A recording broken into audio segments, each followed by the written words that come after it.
जोधपुर को ही इस महासम्मेलन के लिए क्यों चुना गया? हर आदमी की इच्छा होती है जोधपुर देखे, यहाँ का किला, यहाँ का चित्र पैलेस। जोधपुर में जो हमारे खान पान है, मावा की कचौरी, मिर्ची बड़े और यहाँ केर सांगरी की सब्जी, मोहन जी के लड्डू, चतुर्भुज जी के गुलाब जामुन, तो लोग चाव से ही आएंगे और चाव से ये सब चीजें मिलेगी। अंतर्राष्ट्रीय सारस्वत ब्राह्मण महासम्मेलन कार्यक्रम क्या है और क्या उद्देश्य है?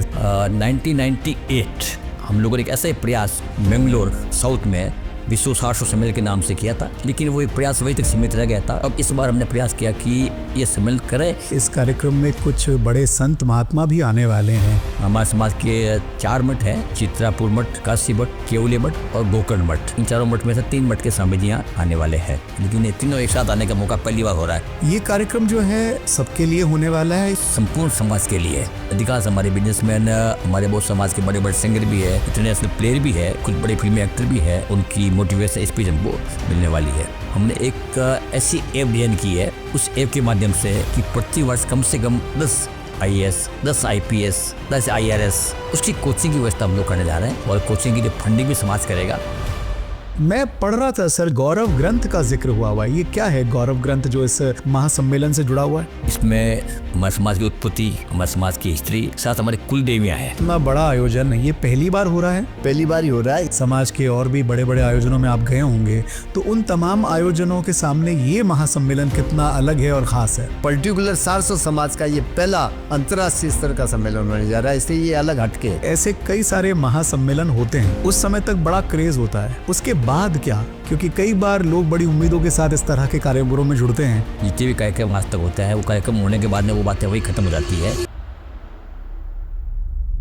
जब कभी भी कुछ एक अनूठा प्रयास होता है तो उसके बारे में विस्तार से बात करने का मन होता ही होता है। हमारे शहर मारवाड़ की ये पावन धरा सूर्य नगरी जोधपुर जो है, यहाँ पर 20 और 21 दिसंबर को एक बहुत बड़ा आयोजन हो रहा है। राष्ट्रीय स्तर का आयोजन है और ये आयोजन है अंतर्राष्ट्रीय सारस्वत ब्राह्मण महासम्मेलन 2025। और इसी पर विस्तार से बात करने के लिए आज मेरे साथ जुड़े हुए हैं आदरणीय श्री घनश्याम ओझा साहब। आप पूर्व महापौर रह चुके हैं सूर्य नगरी जोधपुर के और वर्तमान में आप राष्ट्रीय अध्यक्ष हैं लघु उद्योग भारती। तो स्वागत है घनश्याम सर आपका हमारे आज के इस पॉडकास्ट में। धन्यवाद अध्यक्ष भाई, मेरे को बहुत ही अच्छा लगा कि आपने कार्यक्रम की शुरुआत, इस पॉडकास्ट की शुरुआत भगवान गणेश जी को जो प्रथम वंदनीय है उनको याद करके की है। इसके लिए बहुत बहुत आपका आभार। शुभ कार्य की शुरुआत शुभ हो। तो बहुत शुभ होगी। तो सबसे पहले मैं सर आपसे जानना चाहूँगा कि ये अंतर्राष्ट्रीय सारस्वत ब्राह्मण महासम्मेलन जो हो रहा है 20 और 21 दिसंबर को, इसके बारे में आप हमारे व्यूवर्स को जानकारी दें। कार्यक्रम क्या है और क्या उद्देश्य है, सबसे पहले ये जानना चाहूँगा। मैं कार्यक्रम की बात करूँ उससे पहले बताना चाहूँगा व्यूवर्स को, हमारे जो भी दर्शक है, जो हमको देखने वाले हैं, हमारे वेद विषय है सारस्वत एक जाति विशेष, धर्म विशेष या पंथ नहीं है। सारस्वत का शाब्दिक अर्थ है विजनरी, बुद्धिमान, दूरदृष्टि वाला, सबको साथ लेकर चलने वाला, सबके बारे में सोचने वाला और समाज और राष्ट्र की चिंता करने वाला। ये गुण हमारे समाज में जन्मजात है। इस सारस्वत ब्राह्मण समाज को एक सूत्र में बांधने के लिए, इसकी भविष्य की रूपरेखा तय करने के लिए जोधपुर शहर में 20-21 दिसंबर 2025 को ये हमारा एक नवनिर्मित हॉल जो बहुत ही अच्छा बना हुआ है, मारवाड़ इंटरनेशनल कॉन्फ्रेंस हॉल, उसमें एक कार्यक्रम आयोजित किया जा रहा है। और निश्चित रूप से जैसा आपने कहा, इस कार्यक्रम के माध्यम से हम देश से नहीं विदेशों में बसने वाले हमारे सारस्वत बंधु, जिनकी जड़ें बाहर से जुड़ी हुई है, इस देश की माटी से जुड़ी हुई है, उनको एक मंच पर लाने के लिए, उनके साथ बैठ चर्चा करने के लिए और हमारे युवा, हमारी महिलाएं, हमारे समाज के अन्य घटक किस प्रकार से समाज के लिए कुछ कर सके, उनको एक मंच पर लाकर चर्चा करने के निमित्त इस कार्यक्रम की हमने रूपरेखा तय की है। इसमें मैं ये भी जोड़ना चाहूँगा 1998 हम लोगों ने एक ऐसा ही प्रयास बेंगलोर साउथ में विश्व सारस्वत सम्मेलन के नाम से किया था। काफ़ी अच्छे उसके रिजल्ट रहे थे, लेकिन वो एक प्रयास वही तक सीमित रह गया था। अब इस बार हमने प्रयास किया कि ये सम्मेलन करें, उसके आगे लिए कुछ सोचें। इस कारण ये कार्यक्रम हमने रूपरेखा तय करके इस कार्यक्रम की शुरुआत सारस्वत समाजों द्वारा की जा रही है। 2 दिनों का ये कार्यक्रम है सर, 20 और 21 तारीख को मारवाड़ इंटरनेशनल सेंटर में। तो इन दोनों दिनों में क्या क्या एक्टिविटीज़ होने वाले हैं, क्या कार्य होने वाले हैं? इस कार्यक्रम में 2 दिन हैं। एक पहले जो ओपनिंग सेशन होगा उसमें हमारे जो भी बड़े बड़े जो वक्ता है वो आएंगे, उनके द्वारा उद्घाटन होगा। हमारे समाज के कुछ स्वामी जी है, उनके द्वारा कुछ प्रवचन होंगे। और उसके बाद में हम अलग अलग सत्र रखेंगे। उस सत्र में हम कुछ युवाओं के बारे में, कुछ महिलाओं के बारे में, कुछ हमारे समाज के वो बंधु जो आज CA है या डॉक्टर है या IAS है या विदेशों में सर्विस कर रहे हैं या बिजनेस कर रहे हैं, उनके अनुभव साझा करते हुए और हमारी समाज के अधिकांश लोग, हमारी युवा पीढ़ी और महिलाएं किस प्रकार से उनसे सीख लेकर अपने आप को संवार सके और इस लायक बना सके कि वो भी एक अच्छा काम करके साथ समाज साथ में इस देश के लिए भी कुछ काम कर सके। इसी को ध्यान में रखते हमने डिज़ाइन किया है और अलग अलग विषयों पर हमारी गोष्ठी, वर्कशॉप, सेमिनार होने वाले हैं। और इस कार्यक्रम में आने के लिए रजिस्ट्रेशन का कोई प्रोसेस है? बिल्कुल, क्योंकि ये कार्यक्रम इतना बड़ा है और हमारे जो बंधु है उनकी संख्या करोड़ों में है, पूरे देश विदेश से बसने वाले की। तो एक उनको आइडिया लेने के लिए कितने लोग आएंगे जिससे उनकी रुकने की व्यवस्था की जा सके, सम्मिल के बैठने की व्यवस्था की जा सके, इसके लिए हमने एक रजिस्ट्रेशन प्रक्रिया रखी है। हम लोगों ने रजिस्ट्रेशन प्रक्रिया बाहर के लिए तो ऑनलाइन ही है और स्थानीय स्तर के लिए हमने इसको ऑफलाइन भी रखी है। इस रजिस्ट्रेशन में हम लोग 1150 रुपये उनसे चार्ज कर रहे हैं। इसमें 2 दिन की खाने की व्यवस्था है, नाश्ते की व्यवस्था है, साथ में जो हमारी ओर से रुकने के जितने भी या समाज के भवन है, समाज की धर्मशाला हैं, उनमें रुकने की व्यवस्था उनकी समाज की ओर से निःशुल्क की जा रही है। गुलाने की व्यवस्था भी करेंगे, छोड़ने की व्यवस्था भी करेंगे, सांस्कृतिक कार्यक्रम हो गए। इन सब के लिए हमने एक टोकन रजिस्ट्रेशन हमने 1150 व्यवस्था को माने रखने के लिए लिया है। मैं पढ़ रहा था कि इस कार्यक्रम में कुछ बड़े संत महात्मा भी आने वाले हैं, तो कौन कौन से संत महात्मा इस कार्यक्रम में शिरकत कर रहे हैं? हमारे समाज के 4 मठ हैं, चित्रापुर मठ, काशी मठ, केवली मठ और गोकर्ण मठ। इन 4 मठ में से 3 मठ के स्वामी जी यहाँ आने वाले हैं। तो तीनों स्वामी जी अपने आप एक अद्वितीय है और उनकी बहुत बड़ी उनके फ्लोर भी है। उसमें से 1-2 स्वामी जी पहले यहाँ आए भी हैं, लेकिन ये तीनों एक साथ आने का मौका पहली बार हो रहा है। तो निश्चित रूप से जो उनकी उपस्थिति में सकारात्मक वातावरण बनेगा, जिसका फ़ायदा पूरे समाज को मिलेगा। ये कार्यक्रम जो है बच्चों के लिए, युवा, महिलाओं, सबके लिए होने वाला है, या जो बिजनेस फर्टर्निटी है आपके समाज की या जो कुछ काम कर रहे हैं, जॉब कर रहे हैं, उनके लिए होने वाला है? ये कार्यक्रम संपूर्ण समाज के लिए है। महिलाएं भी, बिजनेसमैन भी, युवा भी, बच्चे भी इस समाज के अंग है। इस तरह से हमने चिंता की है कि सभी के लिए कुछ न कुछ हम किया जाए। छोटे बच्चों के लिए कार्यक्रम नहीं कर पाएंगे हम लोग, लेकिन युवाओं के लिए, महिलाओं के लिए और समाज के वो लोग जो कुछ बिजनेस कर रहे हैं या उच्च पदों पर बैठे हैं, उनके लिए कार्यक्रम जरूर करने का डिज़ाइन हमने की है।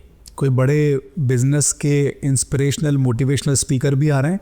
बिल्कुल, हमने कईयों से संपर्क किया है और उसमें चर्चा चल रही है। अधिकांश हमारे बिजनेसमैन, हमारे बहुत समाज के बड़े बड़े सिंगर भी है, बड़े बड़े इंटरनेशनल प्लेयर भी है, कुछ बड़े फिल्मी एक्टर भी है, कुछ राजनेता भी बड़े हैं। समाज के बड़े बड़े आइकॉन बिजनेस में भी है, आपके जैसे आइसक्रीम वाले भी है, हमारी 2-3 बैंक हमारी बोली है, जैसे शाश्वत बैंक हमारी है, ठीक है नहीं। तो ये सब काफ़ी कुछ समाज के लोगों कर रखा है। तो जितने भी जो एक जिनके समाज में नाम है, जिसको देख के युवा इंस्पायर होता है, उन सबको बुलाने की हम लोग कोशिश कर रहे हैं। और हमें लगता है कि बहुत से लोगों का सानिध्य में और उनकी मोटिवेशन स्पीच हमको मिलने वाली है। सर, महिला सशक्तिकरण के लिए भी समाज के इस बड़े कार्यक्रम में कोई विशेष कार्यक्रम होने वाला है? हाँ, देखिए, महिलाएं हमारे समाज का आधा अंग है। बिना महिलाएं हम अधूरे हैं, ठीक है ना। तो मातृ शक्ति के लिए हमें इस कार्यक्रम में विशेष ध्यान रखा है। हमारी अनुराधा पौडवाल जी भी हमारे मार्गदर्शक मंडल में हैं और ऐसी बहुत सी महिलाएं हैं जिन्होंने इतना अच्छा काम किया है कि उनको देख के महिलाएं इंस्पायर हो सकती है, उनको देख के एक मोटिवेट हो सकती है। तो हम कई महिला खिलाड़ियों से भी और महिला गायक से, महिला उन लोगों ने संपर्क किया है और वो लोग भी आने वाली हैं और उसमें उनका भी एक अच्छी भूमिका होने वाली है। समाज के हर वर्ग के लिए बहुत कुछ खास होने वाला है इस महासम्मेलन में। तो मैं तो समाज के हर व्यक्ति से यही अनुरोध करूंगा कि आप ज़रूर से अपना रजिस्ट्रेशन इसमें कराएं। जोधपुर में रहते हैं वो ऑफलाइन करवा सकते हैं रजिस्ट्रेशन, और जो बाहर रहते हैं वो नीचे दी गई वेबसाइट पर या फिर नंबरों पर बात करके ऑनलाइन भी अपना रजिस्ट्रेशन करवा सकते हैं। मैं सर आपसे जानना चाहूँगा कि इस महासम्मेलन में एक बड़ा ग्लोबल एक्सपो भी लगने वाला है, तो वहाँ किस तरह का डेमोन्स्ट्रेशन होने वाला है? क्या समाज की रचनात्मक कृतियाँ वहाँ देखने को मिलने वाली है? देखिए, हमारी कम्युनिटी है, आज से मैं अगर 20 वर्ष पहले की बात करूं तो केवल 6 क्लास में एग्रीकल्चर में ये हमारा जो खानदानी धंधा हमारा पंडिताई उसमें लगे थे। लेकिन 20 वर्ष हमारी युवा पीढ़ी आने के बाद में युवा पीढ़ी हमारी एक पढ़ी लिखी भी है, समझदार भी है, जागरूक भी है, तो इन्होंने अपने लेवल पर बिजनेस शुरू किया है, उद्योग शुरू किया है। तो उन लोगों को मौका देने के लिए उनके प्रोडक्ट तो बहुत अच्छे प्रोडक्ट होने वाले हैं, उनकी प्रोडक्ट हमारे डिस्प्ले करने वाले हैं। इसमें डिस्प्ले में उनके प्रोडक्ट भी होंगे और विशेष करके हमारे जो जोधपुर शहर यहाँ का, जैसे आपने देखो छतरपुर की गुलाब जामुन बहुत फेमस है, मोहन जी के लड्डू बहुत फेमस है, यहाँ की केर सांगरी, नागौर की मेथी, सोजित की मेहंदी, यहाँ के अथाने की मिर्च जी, यहाँ की पापड़ बड़ी, तो इनके भी हम स्टॉल वहाँ अवेलेबल करवा रहे हैं, जिससे जो बाहर से हमारे मेहमान आ रहे हैं राजस्थान के बाहर से, वो इसका परचेज करके उपयोग कर सकेंगे और उनको भी फ़ायदा होगा। और जो हमारे जो बहन है, हमारे भाई व्यापार कर रहे हैं, उनको भी इसका फ़ायदा मिलेगा। हम इसके लिए महिलाओं के लिए तो विशेष छूट भी हमने दी है इसमें। इस तरह का जब बड़ा आयोजन होता है सर, तो कहीं ना कहीं सहयोग की, स्पॉन्सरशिप की भी ज़रूरत पड़ती है। तो जो समाज के भामाशाह है, उनका अब तक कैसा सहयोग रहा है और बाकी जो भामाशाह हमें देख रहे हैं उनसे आपका क्या निवेदन है, कैसे जुड़ सकते हैं इस महासम्मेलन में? देखिए रेक्स भाई, कोई भी आयोजन बिना पैसे के हो नहीं सकता। तो बिना आयोजन करने के लिए, अच्छा आयोजन करने के लिए पैसों की आवश्यकता होती है। पैसा लेने के 2-3 तरीके हो सकते हैं। हम सहयोग लें, हम डोनेशन लें, यहाँ कुछ स्पॉन्सरशिप लें। हम लोगों ने तय किया कि हम जिससे भी कुछ लेंगे बदले में उसको कुछ देंगे। तो हम लोगों ने तय किया कि हम पैसा भामाशाहों से स्पॉन्सरशिप के माध्यम से लेंगे। इसके लिए हम लोगों ने प्लेटिनम, गोल्ड और ब्रॉन्ज स्पॉन्सरशिप हमने तय की है। अब जो हमारे भामाशाह इसके माध्यम से हमें कंट्रीब्यूट कर रहे हैं, बदले में उनके हम जितने भी हमारे ऐड जाएंगे उनमें उनका फोटो जाएगा, उनका लोगो जाएगा, जितने हमारे बैकड्रॉप लगेंगे, वहाँ पीवीसी में जितने भी हमारे जो डिस्प्ले होर्डिंग होंगे उन सब में उनका एक तरह से समावेश किया जाएगा, जिससे उनके उद्योगों की, उनके खुद की पब्लिसिटी भी मिल सके। तो एक मतलब इस प्रकार का रखा हमने, जिससे जितना वो सहयोग कर रहे हैं बदले हम लोग कुछ दें। और बहुत खुशी की बात है कि बहुत से लोग इसके माध्यम से हमसे जुड़ रहे हैं, हम हमारा सहयोग कर रहे हैं। और किसी को जुड़ना हो तो वो भी आपसे बिल्कुल, मैं आपके माध्यम से अपील करता हूँ कि हमारे बिल्कुल खुले, कोई भी बंधु हमसे जुड़ना चाहता है इसके माध्यम से वो जुड़ सकता है। इस महासम्मेलन में शिक्षा, संस्कृति, समाज सेवा और उद्यमिता के बारे में बात होने वाली है कि बिजनेस को हम कैसे बढ़ाएं। तो उसको लेकर कुछ सेमिनार्स भी होने वाले हैं। बिल्कुल, शिक्षा को लेकर, उद्यमिता को लेकर, संस्कार को लेकर सेमिनार होंगे, वर्कशॉप होंगे, क्योंकि शिक्षा हमारी आधार है, मूल। बिना शिक्षा के तो संस्कार भी नहीं आते हैं और समाज आगे नहीं बढ़ सकता। बिजनेस करने के लिए आदमी को उद्यमिता बहुत जरूरी है। उद्यमिता होगी तो बिजनेस करेगा। तो निश्चित रूप से हम चाहते हैं हमारे युवा जॉब सीकर नहीं बन के जॉब प्रोवाइडर बने। इसके लिए हम विशेष आयोजन करेंगे। एक हमारी साउथ में शाश्वत चैम्बर बनी हुई है, उनसे उन्हें संपर्क किया। उनके भी 2 सेशन होने वाले हैं, किस प्रकार से वहाँ के बंधु हमारे बिजनेस में लगे हुए हैं, उनको देख के हमारे बाकी भी युवा भी आकर्षित होकर बिजनेस में किस प्रकार जा सके और खुद वो नौकरी करने के बदलाव लोगों को नौकरी दे सके। और ये जो सारी वर्कशॉप है, सेशन जो है, उसकी फीस वही है जो आपने पूर्व में हमने 1150 जिसकी मैंने पहले बात की है, उसमें सब कुछ इंक्लूड है। उसके बाद वो टोकन फीस है और वो एक केवल एक लिस्टिंग करने के लिए कितने लोग आ रहे हैं, जिससे इनकी व्यवस्था कर सके, इस तरह से हमने लिए। बाकी हमारा खर्चा होता है इससे बहुत ज़्यादा होने वाला है, लेकिन हमें टोकन पैसा लिया कि जिससे हमें सुविधा है कि हमें एक जानकारी मिल सके इस सम्मेलन में भाग लेने के लिए इतने बंधु आ रहे हैं, जिससे उनकी रुकने की व्यवस्था की जा सके, उनकी ठहरने की व्यवस्था की जा सके, खाने पीने की व्यवस्था की जा सके। कई बार हम देखते हैं ना सर, समाज में लोग अपने व्यापार के चलते हुए किसी कारणवश अपने शहरों से दूर चले जाते हैं। आपके इस कार्यक्रम में भी कई सारे विदेशी आपके समाज के बंधु भी आने वाले होंगे, तो उनका वापस से यहाँ भारत में अपने शहरों से जुड़ाव को लेकर भी कुछ आपका उद्देश्य है कि इस कार्यक्रम में उनको कैसे और ज़्यादा कनेक्ट करें, बार बार उनको निमंत्रण दें ताकि वो अपनी जड़ों से जुड़े रहें? देखिए, मैंने इसको लेकर, इस निमित्त मैंने, मेरे कई साथियों ने राजस्थान के बाहर भी कई शहरों में हमने विजिट की है, हमने कार्यक्रम आयोजित किए है और मेरे को बहुत अच्छा लग रहा है। जब आज जाके देखता हूँ तो मेरे को राजस्थानी बहुत बड़ी संख्या वहाँ मिलते हैं मेरे को, जो वहाँ के हो गए हैं, जो उन्होंने क्रम भी उसको बना लिया और मातृभूमि इसको राजस्थान को मानते हैं। तो निश्चित रूप से उनको भी हम इन्वाइट कर रहे हैं। वो आएंगे तो उनको एक लगेगा भाई कि हमारी मातृभूमि में जा रहे हैं। और हमारा प्रयास ये रहेगा, आपने देखा होगा राजस्थान सरकार भी प्रयास कर रही है कि हमारे प्रवासी राजस्थानी आके राजस्थान में उद्योग लगाए। तो हमारा भी प्रयास रहेगा कि हमारे बंधु किसी कारणवश यहाँ इसको अब नहीं रहा होगा, वो बाहर से लगे तो पुनः वो यहाँ आके क्या अपने उद्योग स्टैब्लिश कर सकते हैं, अपना व्यापार यहाँ शुरू कर सकते हैं। इसके लिए हम लोग निश्चित रूप से एक टीम बना के उसका हम सहयोग करने की कोशिश करेंगे। रजिस्ट्रेशन को लेकर किस तरह का उत्साह है समाज में? बहुत अच्छा उत्साह है, बहुत बड़ी संख्या में रजिस्ट्रेशन हो रहे हैं और नियमित रूप से लोग कर रहे हैं। पहले हमारा प्रयास है कि भाई जैसे सभी हमारे जो प्रदेश है, राजस्थान है, उत्तर प्रदेश है, गुजरात है, मध्य प्रदेश है, बिहार, बंगाल, झारखंड, सबके हर प्रदेश से हमारा रजिस्ट्रेशन हो।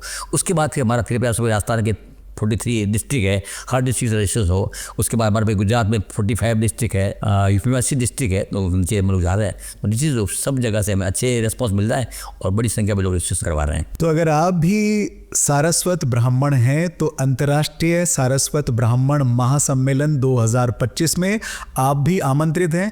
मेरे कहने से तो आप आमंत्रण स्वीकार करें ना करें, पर राष्ट्रीय बिल्कुल, अध्यक्ष मैं यहाँ तो मौजूद हैं, कर रहा तो हूँ। मैं चाहूंगा कि आप स्वयं एक बार इस वीडियो के माध्यम से अपने समाज के बंधुओं को आमंत्रित करें कि वो सम्मेलन में पधारें।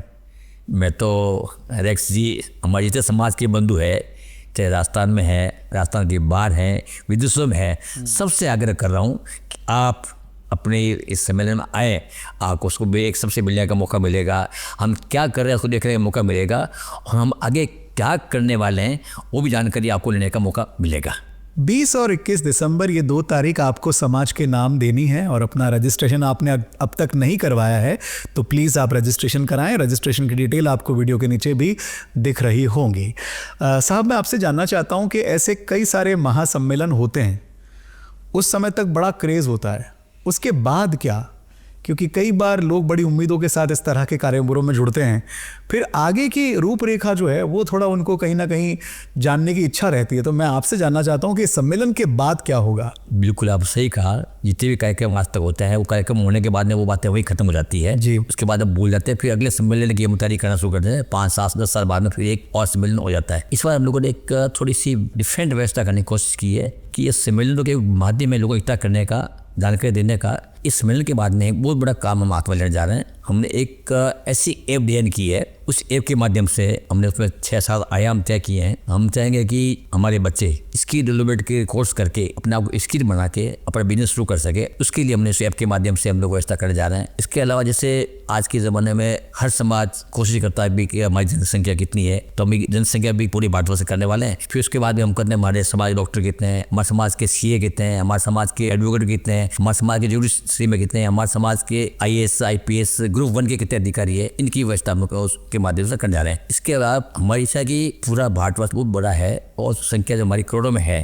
तो आज समाज को चलाने के लिए जो ग्रुप 1 है, जिसको ब्यूरोक्रेसी कह सकते हैं हम लोग, उनका प्रभाव बहुत अधिक होता है, उनका फायदा समाज को मिलता है। तो हमने लक्ष्य लेने वाले हैं कि प्रति वर्ष कम से कम 10 IAS, 10 IPS, 10 IRS इस प्रकार के अधिकारी। और इसके अलावा जैसे राजस्थान है तो राजस्थान के RS है, RPS है, उत्तर प्रदेश वहाँ की UPS है, URS है, वहाँ गुजरात है, वहाँ के लोकल जो स्टेट के अधिकारी हम कार्य कर सके। तो ये करके हम चाहते हैं प्रति वर्ष केंद्र स्तर के 10 अधिकारी और हर राज्य में ऐसे 10-12 अधिकारी, उसकी कोचिंग की व्यवस्था हम लोग करने जा रहे हैं। और कोचिंग की जो फंडिंग भी समाज करेगा, क्योंकि समाज में बहुत उदार मन है, शिक्षा के लिए सब लोग बहुत बेहतर है। हमारे ऐसे बहुत व्यक्ति जो टैलेंट है वो IAS बन सकते हैं, लेकिन उनके पास में आर्थिक स्थिति मजबूत नहीं है। तो हमारा विशेष प्रयास रहेगा कि उसके माध्यम से हम लोग हमारे बच्चों को तैयार करें, वो भी अपने बच्चों को संभाल सके और उसके बाद में वो समाज के लिए काम कर सके। हम जो भी पैसा उसमें खर्च करेंगे वो एक तरह से लोन के रूप में उनको पैसा देंगे। हम ये कह रहे हैं ये पैसा समाज आपको लोन के रूप में दे रहा है, समाज आपसे अभी मांगने नहीं आएगा, लेकिन जिससे आप सक्षम हो जाए उस दिन वो आपको एक नैतिक जिम्मेदारी होगी कि आप समाज को लौटाएं, इससे वो पैसा और किसी व्यक्ति के काम में लिया जा सके। इसकी सोच है। समाज में ऐसी घटनाएं घट जाती है जिनको हम नहीं चाहते हैं। एक समाज है, उसका मुखिया एक्सीडेंट में या बीमारी से चला गया, तो उसके से भी हमें करने समाज नैतिक जिम्मेदारी बनती है। अब क्राउड फंडिंग का काम भी हम लोग शुरू करने वाले हैं। उसी व्यक्ति के नाम से हम क्राउड फंडिंग करेंगे, रोज पैसा इकट्ठा होगा, उसको समाज के प्रमुख लोग देके आएंगे। इसी प्रकार से कोई ऐसी बीमारी है जो बहुत उसका इलाज बहुत महंगा है, खुद करवा नहीं रहा, उसके लिए हम लोग क्राउड फंडिंग हम लोग करने वाले हैं। ऐसे हमारे बहुत से व्यक्ति जो बिजनेस कर रहे हैं। आज मेरा प्रोडक्ट किसी का रोमट हो सकता है, भाई कोई भाई बॉम्बे बैठा है, कोई भाई कलकत्ता बैठा है, रोमट हो सकता है। कलकत्ता वाले का भाई का प्रोडक्ट भोपाल वाले का रोमट हो सकता है। वो B2B हम बिजनेस करने की कोशिश भी उसके माध्यम से करेंगे। फिर आजकल समाज में रिश्ते करना बहुत भारी काम होता है, रिश्ते सब लोग इतने बिजी हो गए, दूर दूर हो गए, रिश्ते कर नहीं पाते। उस ऐप के माध्यम से हम इस प्रकार के सिस्टम डेवलप करेंगे, उसके बाद वो रिश्ते भी कर सके। तो ये हमारा काम बाद में होने वाला है। उस काम को हम रेगुलर चलने वाले हैं। वो क्यों सतत चलने वाली प्रक्रिया, वो एक बार का काम नहीं है। सम्मेलन तो एक बार हो गया और ये आपका काम हो गया। इस सम्मेलन के माध्यम से हम करके और इसको लगाते चलेंगे और इसमें युवाओं का, मैं जिसका भी बात कर रहे हैं उनका भी अच्छा सहयोग मिल रहा है, तो उनके माध्यम से हम इसको आगे चलाएंगे। बहुत बड़ा काम समाज के लिए वो होने वाला है। और ये ऐप जो आप बता रहे हैं ये इसी कार्यक्रम में लॉन्च होगी? बिल्कुल इसी कार्यक्रम में। जैसे कि आपने जिक्र किया कि आपके समाज में कई अधिकारी हैं, कई डॉक्टर्स हैं, तो ये जो आपके समाज के स्टार्स हैं इनका भी कोई इस कार्यक्रम में सम्मान होगा, या लोग जो नए युवा साथी आ रहे हैं वो इनको जान पाएं? कोशिश करें तो एक तो बहुत बड़ा है, प्रत्येक व्यक्ति सम्मान करना संभव नहीं होता है। प्रमुख लोग हैं, नामचीन लोग हैं, उनका हम सम्मान करने की कोशिश करेंगे। जैसे मैंने पहले कहा कि ये तो सम्मेलन हो रहा है, एक प्रतीकात्मक है, एक सिंबॉलिक है। इसके बाद हम लोग छोटे छोटे सेमिनार भी करेंगे। एक बार हम क्यों डॉक्टर को बुलाएंगे, हम एक बार अच्छा। एक बार हम लोग को एडवोकेट को बुलाएंगे, एक बार हम लोग सीए को बुलाएंगे, एक बार हम जुडिशियल अधिकारी को बुलाएंगे। हम लोग उनके माध्यम से हम लोग वो समाज को दिशा देने की कोशिश करेंगे कि सीए हमारे समाज के लिए क्या कर सकता है, डॉक्टर हमारी युवा पीढ़ी को क्या संदेश दे सकता है, हमारे जुडिशरी के अधिकारी कैसे क्या बता सकते हैं, कैसे इस अधिकारी हाथ पहुंचे, हमारे बहुत से बंधु विदेश सेवा में है तो किस पर कैसे पहुंचे, उनके हम अलग अलग सेमिनार बाद में आयोजित करेंगे। इससे वो छोटे सेमिनार होंगे लेकिन बहुत ही प्रभावशाली वो होने वाले। तो ये सतत प्रयास है जो आगे भी जारी रहेगा। मैं पढ़ रहा था सर, जो ब्रोशर मुझे मिला था उसमें एक गौरव ग्रंथ का जिक्र हुआ है। ये क्या है गौरव ग्रंथ जो इस महासम्मेलन से जुड़ा हुआ है? बिल्कुल, एक बहुत ही एक अच्छा ग्रंथ प्रकाशित होने जा रहा है, प्राउड, हमारे समाज गौरव का प्राउड, ठीक है नहीं। इसमें हमारे समाज की उत्पत्ति, हमारे समाज की हिस्ट्री, साथ हमारे कुल देवियाँ हैं, भारत के अलग अलग शहरों में है, उन कुल देवियों का विवरण भी उस गौरव ग्रंथ होने वाला है। उसके साथ ही हमारे समाज के बहुत से फ्रीडम फाइटर हुए हैं, पद्मश्री अवार्डी हुए हैं, संविधान सभा में हमारे जिन्होंने सहयोग किया वो हुए हैं, कार सहयोग हुए हैं, बड़े ग्रुप 1 के अधिकारी हुए हैं, जुडिशरी में बहुत बड़े बड़े नाम है, कोई मुख्यमंत्री हुए हैं, मंत्री भी हुए हैं, एमएलए भी है, एमपी भी है, नामचीन डॉक्टर भी है, नामचीन वकील भी है। उन सबको प्राउड के रूप में हम गौरव के रूप में गौरव ग्रंथ में प्रकाशित करने वाले, जिससे समाज को जानकारी मिल सकेगी। हमारा समाज तो दिखने में छोटा है लेकिन हमारा समाज इतने दिग्गज जो है कि उन्होंने अपने अपने क्षेत्र में अपनी उपयोग से, अपने कार्यशैली से इतना प्रभाव छोड़ा है जिसको आज दुनिया आज भी याद करती। उनका संकलन करके हम गौरव ग्रंथ प्रकाशित करने वाले हैं। इसी गौरव ग्रंथ में जैसे मैंने कहा शाइनिंग स्टार, जिसकी पहले बात आई थी, कोई भी व्यक्ति अपनी संघर्ष गाथा विद सक्सेस स्टोरी अपने फिल्म का विज्ञापन निश्चित शुल्क देकर उसमें प्रकाशित करवा सकता है। ये गौरव ग्रंथ बहुत बड़ी संख्या में छपने वाला है और बहुत बड़े घरों में जाने वाला है। तो हमारी नई पीढ़ी को जानकारी मिलेगी कि हमारे समाज में कितने क्या लोग हुए और आज किस प्रकार से जो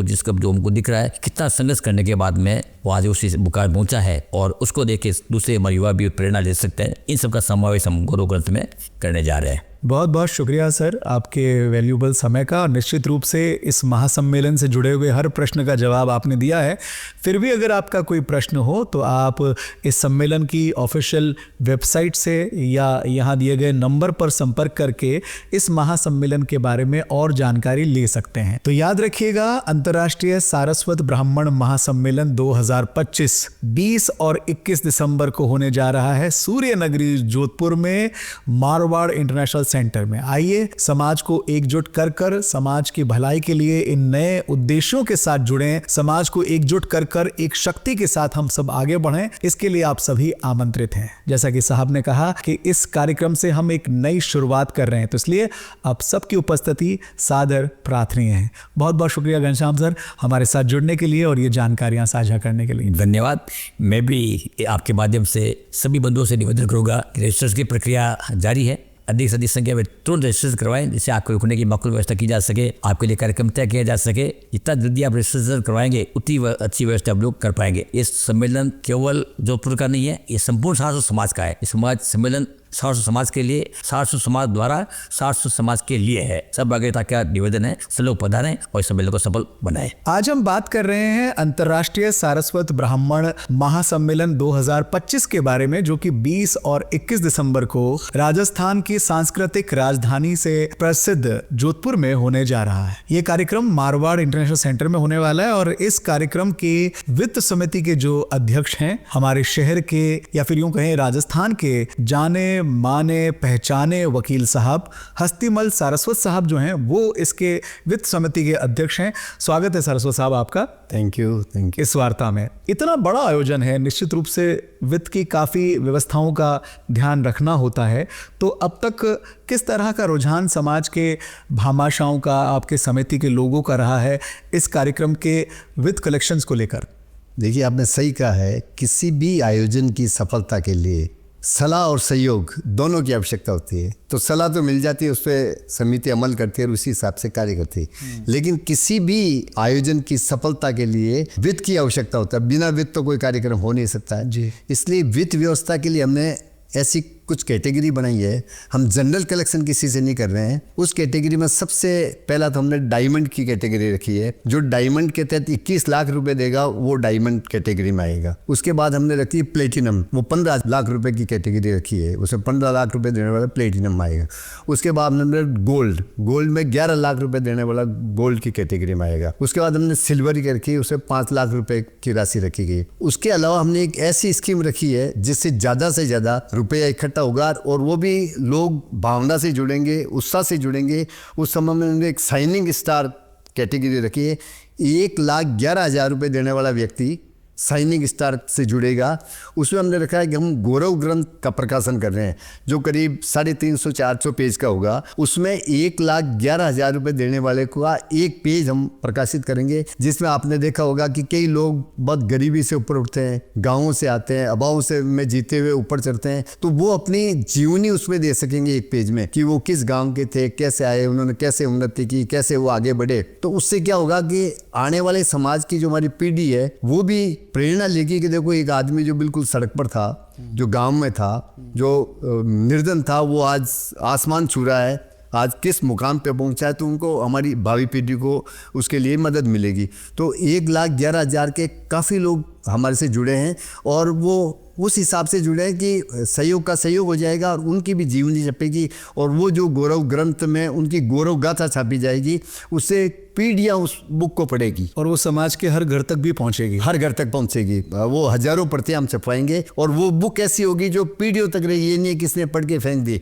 और उसमें हमारे उस गौरव ग्रंथ में हमारे समाज के जो बड़े बड़े लोग आज तक हुए हैं, हमारे ऋषि मुनि हुए हैं, हमारे वो शंकराचार्य जी, उनकी डिटेल आएगी। हमारी जो गोत्र है तरह तरह की, उनकी डिटेल आएगी। हमारे हर गोत्र की जो सती होती है, कुल देवी होती है, उन सब की डिटेल आएगी। हमारे वहाँ जो हरिद्वार में डिटेल रखते हैं पंडे, उनकी डिटेल आएगी। हमारे पूर्वज कहाँ तक थे, कहाँ एंट्री है, वो भी सब हम उसमें देंगे। सब कुछ उस ग्रंथ में मिलने वाला है।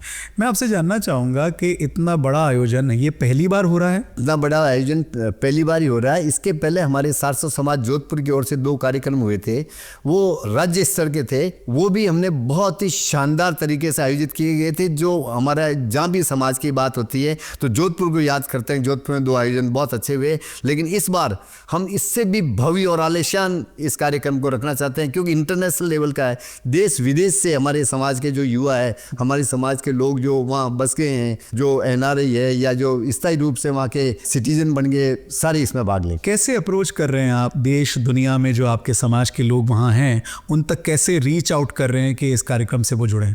देखिए, आज सोशल मीडिया का ज़माना है। सबसे अच्छा तो साधन ये है सोशल मीडिया के जरिए, और जैसे ही सोशल मीडिया में डालते हैं तो फेसबुक पर, इंस्टाग्राम पर, व्हाट्सएप पर डालते ही इतनी अच्छे से प्रचार प्रसार होता है। और हर जैसे हमारे समाज का, जैसे मेरे रिश्तेदार रहते हैं तो हम उनको मैसेज कर रहे हैं, वो आगे मैसेज करते हैं, वो भी अपने सोशल मीडिया प्लेटफॉर्म से इसका आगे से आगे प्रचार कर रहे हैं। कोई कमेटी बनाई होगी आपने जो बाकी के स्टेट्स और हाँ, हमारे हर स्टेट की अलग अलग कमेटी हमने बनाई है।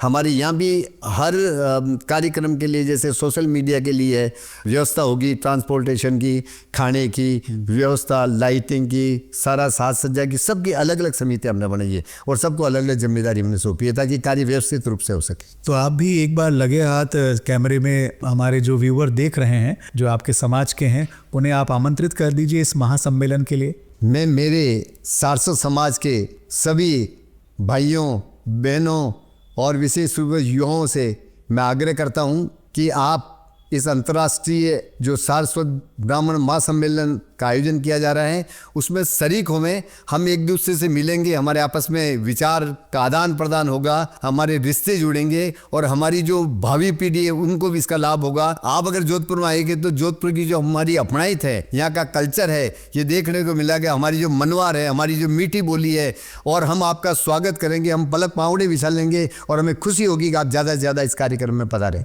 बाहर से आने वाले जो आपके समाज के व्यक्तित्व हैं, उनके लिए सारी व्यवस्था आप लोग ही कर रहे हैं? हाँ, बाहर से जो भी हमारे मेहमान आ रहे हैं उसमें हमने जोधपुर में अच्छे अच्छे समाज के जो भवन है वो बुक कराए हैं। भवन समाज के और जो भी ऐसे स्थान है वो तो हमने जनरल बुक कराए हैं, लेकिन यदि कोई ऐसे गेस्ट हैं जो अपने होटल में ठहरना चाहें तो होटल का खर्चा उनको देना होगा। उसके लिए हमने काफ़ी होटलें बुक करा ली है रियायती दर पर, तो उनको रियायती दर पर होटल यहाँ मिलेगी। आपने खुद ने भी बहुत मेहनत के साथ में एक पहचान बनाई है पूरे भारत में, तो मैं आपसे ये जानना चाहता हूँ जो युवा जनरेशन है आपके समाज की, उनके लिए इस सम्मेलन में क्या खास होने वाला है जिसमें उनको आना ही चाहिए? इस सम्मेलन में युवा जब आएंगे तो यहाँ कई युवाओं ने कैसे अपने स्टार्टअप तैयार किए हैं, कैसे वो आगे बढ़े हैं, कैसे उन्होंने शिक्षा ग्रहण की है, उनसे संपर्क बढ़ेगा, उनसे एक दूसरे के मोबाइल नंबर का आदान प्रदान होगा ताकि उनकी कोई डिफिकल्टी है तो एक दूसरे से पूछ सकते हैं। और जब एक दूसरे से जुड़ेंगे तो निश्चित रूप से युवाओं का अधिक फायदा होगा। शिक्षा के क्षेत्र में, नौकरी के क्षेत्र में, व्यवसाय के क्षेत्र में, सब जगह उनको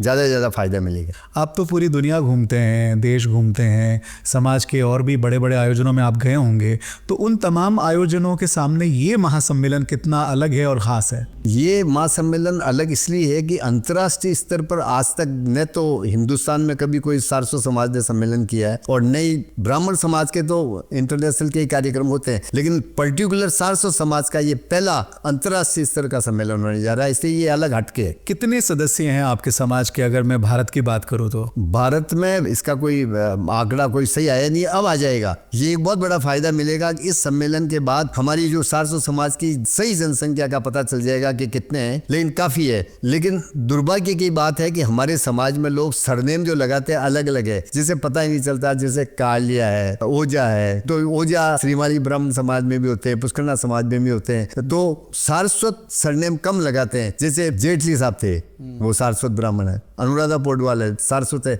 किसी को पता ही नहीं है, लेकिन अब पता चलेगा कि ये भी सारस्वत बंधु है हमारे। और हमारे समाज के कई ऐसे व्यक्ति हुए जो शीर्ष स्थान पर हैं, लेकिन किसी को उनके सरनेम से पता नहीं चलता है, अब पता चलेगा कि ये भी सारस्वत है। मैं आपसे जानना चाहूंगा सर कि जोधपुर को ही इस महासम्मेलन के लिए क्यों चुना गया? देखिए, आज तक राजस्थान में जो जोधपुर सारस्वत समाज ने कार्यक्रम कराए हैं वो बहुत ही अनुकरणीय है, बहुत ही सफल कार्यक्रम हुए, और विशेषकर हमारे जो यहाँ के युवा हैं बहुत सक्रिय हैं। जैसे ही हमने इस कार्यक्रम की घोषणा की उनमें उत्साह बहुत चरम पर है। दूसरा, जोधपुर शहर जो है एक डेस्टिनेशन प्लेस है। आप देखते होंगे बड़े बड़े लोग यहाँ आके मैरिज करते हैं, हर आदमी की इच्छा होती है जोधपुर देखे, यहाँ का किला, यहाँ का चितर पैलेस, एक नया यहाँ अक्षरधाम और शानदार मंदिर यहाँ बना है, तो यहाँ कई चीजें देखने के लिए आसपास जैसे जैसलमेर है, ओशिया है, तो लोगों में एक उत्साह रहेगा, ज्यादा से ज्यादा लोग यहाँ आएंगे। इसके अलावा जोधपुर में जो हमारा खान पान है वो बहुत ही एक अलग ढंग का है। जैसे जोधपुर का नाम लेते हैं यहाँ की मावा की कचौरी, जोधपुर का नाम लेके यहाँ की मिर्ची बड़े, और यहाँ केर सांगरी की सब्जी, मोहन जी के लड्डू, चतुर्भुज जी के गुलाब जामुन, तो जोधपुर की हर तरह की मिठाई प्रसिद्ध है, हर तरह की नमकीन प्रसिद्ध है, तो लोग चाव से ही आएंगे और चाव से ये सब चीजें मिलेगी, उनको खाने के लिए मिलेगी। और तारीख आपने 20 और 21 दिसंबर की, इसके पीछे कोई कारण?